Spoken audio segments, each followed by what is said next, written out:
Just for anyone who doesn't know, I don't think we mentioned this. Like, if you want to explain, like, what actually is Hover and what are you currently into right now? So Hover is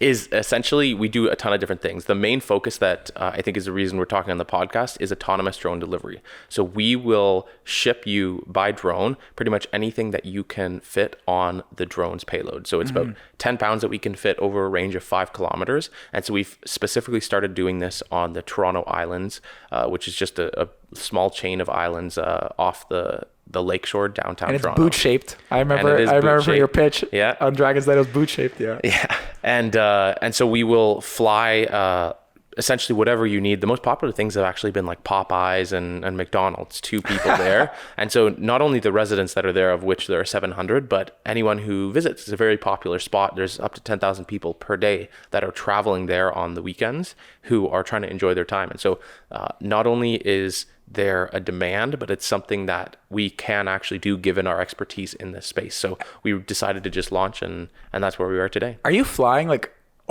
where the ferry would take you? You're flying that whole distance? The range is that big? So the short answer is yes, the range is that big, but no, we fly from Cherry Beach. And so it also doesn't go, it goes parallel instead of perpendicular to the flight paths. And so given our experience, like to get a drone license, you essentially need to take a test that many pilots have failed. It's quite a difficult test to operate close to the airport. So everyone Googles, at the beginning, we got a lot of people, oh, you're not allowed to fly here. And because everyone Googles, oh, drone regulations, can you fly close to an airport? Because Billy Bishop is in Toronto, right on the waterfront on the same chain of islands.